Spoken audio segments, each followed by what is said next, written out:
કુતિયાણાના ચૌટા ગામે પાનેલી ગામનો યુવાન તેના મિત્રના ઘરે રહેતો હતો અને દુકાન સંભાળતો હતો। આ યુવાનની તેના મિત્રએ જ હત્યા કરી હતી। ત્યારે સમગ્ર મામલે ફરિયાદ નોંધાયા બાદ આરોપીને પણ ઝડપી લેવાયો છે। ત્યારે ડીવાયએસપી સુતરિયાએ પ્રેસ કોન્ફરન્સમાં કેસ અંગે માહિતી આપી હતી।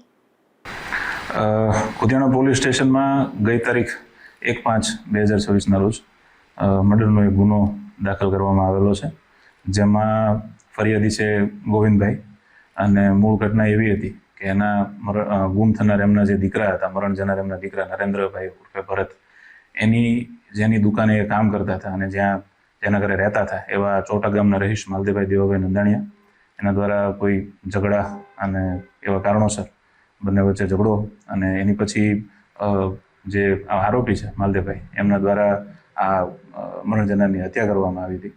એ ગુનાના કામે પોલીસે અત્યાર સુધીમાં જે આરોપી છે માલદેભાઈ એમના ઘરે એક્સકેવેશન સાયન્ટિફિક ટીમની હાજરીમાં કરેલું છે, જ્યાંથી પોલીસને અમુક એવા પુરાવાઓ મળેલા છે, જેનું એનાલિસિસ હાલ ચાલુ છે।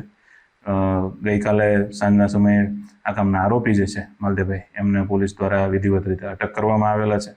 હાલ ગુનાના કામે જે વાહન વપરાણેલું છે એ વાહનને કબજે લેવાની પ્રોસેસ ચાલુ છે, આરોપીના રિમાન્ડ બાબતની પ્રોસેસ ચાલુ છે અને સાથે સાથે આજુબાજુના જે પણ સાહેદો છે આ સાહેદોને પૂછપરછ અને ઘટના સંબંધના પ્રત્યક્ષદર્શી જે પણ સાહેદો છે એમની પાસેથી બાતમી અને નિવેદનો મેળવવાની હકીકત પ્રોસેસ અત્યારે કુતિયાણા પોલીસ દ્વારા શરૂ છે।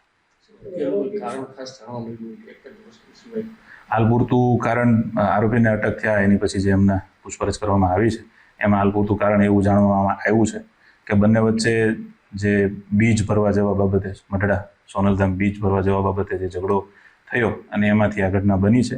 આરોપીની પૂછપરછ હાલ બી ચાલુ જ છે અને રિમાન્ડમાં બી પોલીસ રિમાન્ડ બી માગી રહી છે। રિમાન્ડ દરમિયાન પૂછપરછ થઈએ આ બાબતે વધારે ખુલાસા થઈ શકશે। આરોપી શિક્ષક છે સરકારી શાળામાં? હાજી, આરોપી પોતે જે તે સમયે ગુમ થયા પહેલા સરકારી નોકરિયાત હતા, શિક્ષક હતા।